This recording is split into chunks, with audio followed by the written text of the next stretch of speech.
જય શ્રી કૃષ્ણ. આજે આપણે બનાવવાના છીએ નાયલોન સેવ, જે બહાર માર્કેટમાં મળતી હોય છે તે જ સેવ આજે આપણે ઘરે બનાવવાના છીએ. તેના માટે મેં અહીંયા ચણાનો લોટ લઈ લીધેલો છે.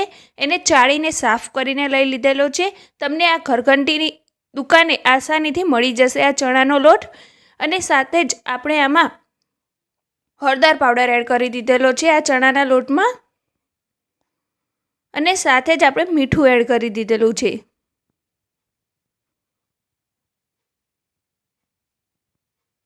હવે આપણે આ ચણાના લોટમાં આ હળદર અને મીઠું સારી રીતે મિક્સ કરી લેવાનું છે. આપણે મોળી સેવ બનાવવાના છીએ. આની જગ્યાએ તમારે તીખી સેવ જે ઝીણી હોય તે પણ બનાવવી હોય તો પણ બનાવી શકો છો.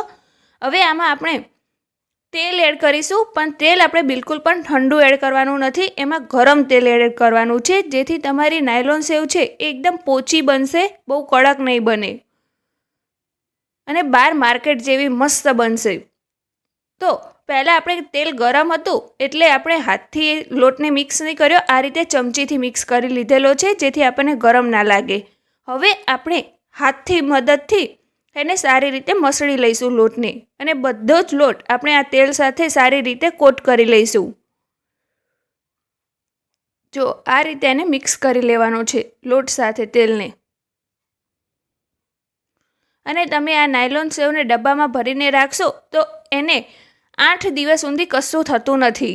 અને તમે બધી જ રેસીપી, જેમ કે તમે મુઠિયા બનાવ્યા હોય, ઘરે ઢોકળા બનાવ્યા હોય, કે તમે વઘારેલા મમરા બનાવ્યા હોય, તો પણ તેમાં ઝીણી સેવ એડ કરી શકો છો. જો આ રીતે ઝીણી સેવ તમે ઘરે સ્ટોર પણ કરી શકો છો. હવે આમાં આપણે થોડું થોડું પાણી એડ કરીને એનો લોટ બાંધી લઈશું. બહુ વધારે પાણીનો ઉપયોગ નથી કરવાનો, આપણે થોડોક પાણી એડ કરીને એનો લોટ બાંધવાનો છે. જો આ રીતે એકદમ આપણો લોટ તૈયાર થશે. અને આ ચણાનો લોટ ચીકણો હોવાથી તે આપણને થોડો સ્ટીકી લાગશે, એટલે કે ચીકણો લાગશે. તો એના માટે આપણે આ રીતે તેલ એડ કરી દેવાનું છે.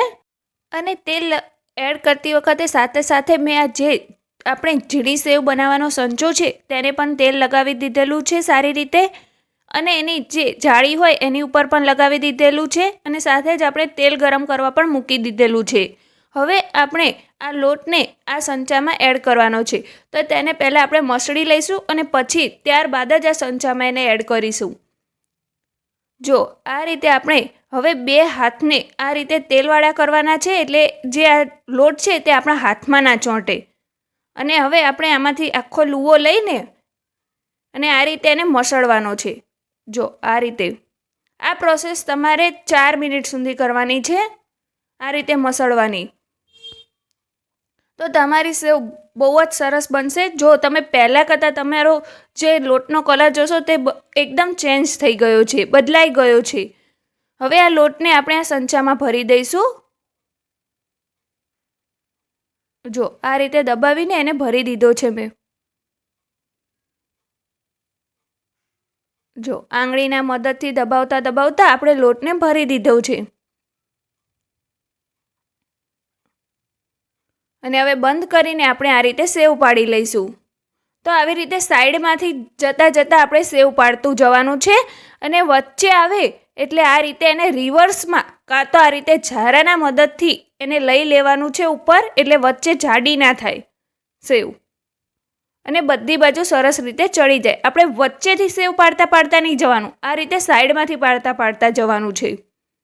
અને તરત જ એને પલટાવી લેવાની છે. અને આ પ્રોસેસ આપણે મીડિયમ ગેસ ઉપર કરવાની છે, એકદમ ફૂલ ગેસ ઉપર નહીં કરવાની. જ્યારે તમારે સેવ તળવાની થાય ત્યારે તમારે એને મીડિયમ ગેસ ઉપર તળવાની. અને જ્યારે સેવ ચડી જાય અને મસ્ત આવી બ્રાઉન કલરની થઈ જાય પછી તેને આપણે ફૂલ ગેસ કરવાનો છે, એટલે આપણી જે સેવ છે તેમાં તેલ ના ભરાઈ જાય. કાઢતી વખતે ફૂલ ગેસ કરવાનો. જો આપણી બહુ જ સરસ મજાની સેવ તૈયાર થઈ છે. હું તમને બીજી પણ બતાવું. જો આ રીતે આપણે સાઈડમાં પાડતા પાડતા જશું. જો આ રીતે. અને આપણે અત્યારે મીડિયમ ગેસ કરી દીધેલો છે. જો આ રીતે વચ્ચે આવે એટલે એને રિવર્સ ફેરવવાનું સંચો, કાં તો તમારે આ રીતે ઝારાના મદદથી લઈ લેવાની. જો આ રીતે. અત્યારે મારી જે સંચાની જાળી છે એ એક સાઈઝ મોટી છે, પણ આનાથી તમારે નાની હોય તો એ લેશો તો તમારી નાયલોન સેવ એકદમ ઝીણી બાર માર્કેટ જેવી બનશે. મારી પાસે અત્યારે હતી નહીં એટલા માટે મેં મોટી લીધેલી છે થોડીક, એટલે તમને થોડીક મોટી દેખાય છે આ સેવ. જો આપણી સેવ કેટલી સરસ બની છે. તમારે બસ એક જ વસ્તુનું ધ્યાન રાખવાનું છે તો તમારી સેવ બહુ જ સરસ બનશે, એકદમ તેલ વગરની બનશે. તો તેના માટે એ જ ટ્રીક છે કે જ્યારે તમે સંચો પાડો ત્યારે તમારો ગેસની જે ફ્લેમ છે એ ધીમી રાખવાની અને તમારી સેવ ચડી જાય એટલે એને ફૂલ કરી દેવાની. એટલે તમારું તેલ સહેજ પણ સેવમાં ભરાશે નહીં અને તમને ખાતી વખત આ સેવ બિલકુલ પણ તેલવાળી નહીં લાગે. જો બહુ જ સરસ મજાની આપણી સેવ તૈયાર થઈ ગઈ છે. આ તમે કોઈ પણ રેસીપીમાં ઉપરથી ઝીણી સેવનો ઉપયોગ કરી શકો છો આ રીતે. જો આ રીતે કરતાં કરતાં મારે આટલા લોટમાંથી આ બધી સેવ ઘરે બની છે. એકદમ બહાર માર્કેટ કરતાં પણ સસ્તી અને ચોખ્ખી સેવ આપણી ઘરે તૈયાર થઈ ગઈ છે. જો હું તમને એક હાથમાં લઈને બતાવું તો એ તરત જ બટકી જાય છે, કારણ કે નાયલોન સેવ હોવાથી. જો ભાંગીને ભૂકો કરીએ તો એકદમ મસ્ત ક્રિસ્પી બની છે. જો આ તો જાળીનો થોડોક ફોલ્ટ હોવાના કારણે થોડીક આ મોટી થઈ છે, બાકી નાની જાળી હોય તો બહુ જ સરસ બને છે. આયરીએ એકદમ બહાર માર્કેટ જેવી જ લાગે છે ઝીણી સેવ. જુઓ હવે આપણી નાયલોન સેવ એકદમ તૈયાર થઈ ગઈ છે બહાર માર્કેટ જેવી. તમને આ રેસીપી કેવી લાગી મને કમેન્ટ બોક્સમાં લખીને જરૂરથી બતાવજો. અને આગળ તમે કઈ રેસીપીનો વિડીયો જોવા માંગો છો તે પણ કમેન્ટ બોક્સમાં લખીને જરૂરથી બતાવજો. અને હજી સુધી તમે વીઆર ક્રેઝી ચેનલને સબસ્ક્રાઈબ ના કરી હોય તો સબસ્ક્રાઈબ જરૂર કરી દો અને સાથે બેલ આઇકનને પણ જરૂરથી પ્રેસ કરી દો. જ્યારે પણ હું વિડીયો મૂકું તો તેની નોટિફિકેશન તમારા સુધી સૌથી પહેલાં પહોંચે. તો ચલો હવે મળીએ આપણે એક નવી જ રેસીપીના વિડીયો સાથે. ત્યાં સુધી બાય બાય, ટેક કેર.